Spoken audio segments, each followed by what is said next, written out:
What's up, guys? Justin Morgan here, Carved Up Vegan Muscle, and I wanted to talk to you as briefly as I can about the topic of programming your lifts for muscle growth and progressing as a strength athlete. And these are the principles that are integrated into the programming that I write and the programs that I write for the athletes in the Carved Up Gladiators arena, which are just a few people that I train as a coach or that I coach.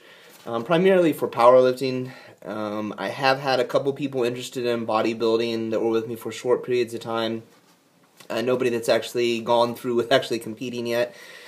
And strongman is obviously a big one that's, I'm kind of 50-50 on what I primarily train for. But I want to talk about all of those principles and what goes into. And just quickly, at the beginning of the video, to name each of those are periodization and various forms of periodizations that come up. There are multiple that we integrate into what I personally do and that I think are beneficial.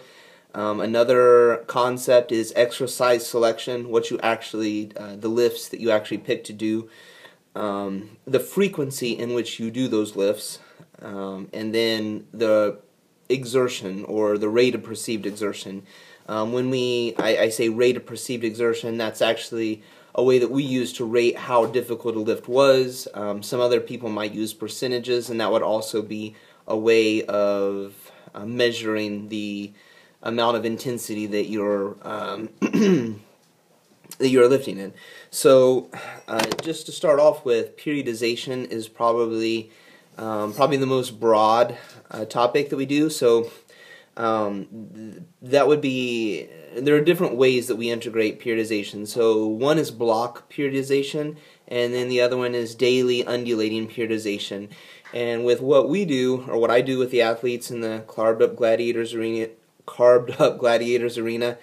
is that we train in blocks. So we'll have a hypertrophy block, a strength block, and then usually a peaking block where we actually get ready for a meet. Preferably, those peaking blocks won't last more than 6 weeks, and then for the hypertrophy and strength blocks, they'll usually last 4 weeks. 3 weeks of intense lifting, and then 1 week where you might call it an deload or an unloading week, and in that week you kind of decrease the intensity a little bit and decrease the volume by probably half of what you normally would. So it's not necessarily a normal deload, but that's how we do it. So those are blocks. Like I said, they generally happen in 4-week intervals. Now, the other concept is daily undulating periodization. And what we kind of get with that is that, we'll work, say you're going to squat twice a week. And, maybe we'll make both of them regular squats. So at the beginning of the week, maybe you'll work in sets of 12, 10, or 8, and then later on in the week you might work in sets of 8, 6, and 4. So when I say 12, 10, and 8, that's week 1, 12s, week 2, 10s, week 3, 8s. And then the same for 8, 6, and 4, you're kind of progressing that way. That's kind of something similar to what we're doing right now, although we do a lot more variations on the lifts. So usually I write 4-day per week programs for the lifters there because that seems to be the most appropriate for most of them and where they're at right now. And then now that brings us kind of to the other top of exercise selection. If you're squatting 3 or 4 times a week, doing just a regular barbell back squat and doing the same thing over and over again, there's kind of a law that we call diminishing returns. So doing the same exercise repeatedly isn't necessarily as effective of doing that exercise with other variations. So the first variation that we'll usually do for powerlifting purposes is to integrate in the paused squat. It is really effective for training explosiveness out of the hole. And then it's also really good for teaching some technique. So without me ever having to say anything, the pause squat in and of itself does a lot to improve technique. Now the next one is the front squat. That's a great one. And then you can kind of go on and do some more variations. For a 4-day week program, we're probably not going to do a whole lot beyond doing a pause squat, a regular barbell back squat, and then a front squat. So that's pretty much it for that. I don't really see the need to go on and do much else than that, because we're also doing deadlifting. But now that just shows some demonstrations. The same principles applies to pressing, to pulling, to each of those things. So we usually do a press or a squat, a press and a press, and then there's some pull-ups or some kind of upper back accessory, or we'll do a pull, like maybe it's a deadlift, a press, and then another pull, or some type of other accessory movement for the deadlift. That may be the front squat. So that's a little bit on the exercise selection. The frequency, we usually train full body. I encourage that. I think that's more effective. There was a study done, or there's been many studies, but aside from my own anecdotal experience and it being a much more effective way to train, to grow muscle, and to progress as a strength athlete, the most notable study on the topic was done by the Norwegian powerlifting team, and it was called the Frequency Project.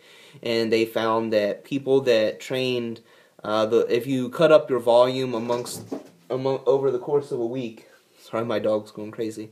If you cut up the volume over the course of a week into 3 days, as opposed to doing it all on one day, they took two control groups. The one that they both did the exact same amount of volume. The group that spread out their volume throughout the week gained twice as much muscle, and incrementally their lifts also went up much higher than the group that they had do the same amount of volume, same amount of sets times reps times weight, and do it all on one day. So they worked the squat and worked legs on one day, chest and bench press and that kind of thing on another day, and et cetera, et cetera, et cetera. So that's one reason I personally feel that doing a higher frequency is preferable. Many coaches, most of the coaches and competitors training or competing at the highest level of drug-tested powerlifting seem to follow that same type of principle. And some of those would be like Mike Tuchscherer has kind of coached dozens of athletes that went on to not only national level competition, but are competing at IPF Worlds and that kind of thing. Bryce Lewis is another good example. Let's see, names are escaping me. Damian Pizzuti is a good example. Greg Knuckles. There's a bunch more, but I just names aren't coming to me at the moment. So those are just a few examples, though, of people that kind of train at higher frequencies, either 4 to 6 times a week, full body, or sometimes more in some cases. And then the last thing is the actual exertion. So if you're going through like a hypertrophy block, some of the ideas are you really need to increase the volume of what you're doing. And there are some different ways to do that. Now, in training for strongman, I kind of need to train the lifts in a certain way. So I'm not really going to go and do stone loading or Atlas stone loading for sets of 10. It just doesn't really make much sense. But what I might do is do train for muscle growth through the week with more conventional barbell movements that are a little more feasible to training that. And then on Saturday, when I train a lot of the strongman movements, then I can go in and do, say, 60% of my max stone load for 10 sets of 3. So that'll be a lot of volume on stone loading, but it'll be a lot of sets. So it'll be a lot of overall work that I'm having to put in to get it done. But that's just one way, excuse me, that's one way for me to integrate that in so that I'm still accomplishing the same goal. Hopefully that's been informative. Those are just some kind of loose rules that you can follow in terms of training for programming. If you're interested, you can always sign up to be part of the Carved Up Gladiators Arena and train with all of us and what we do. So you guys take it easy, and I'll talk to you in the next video.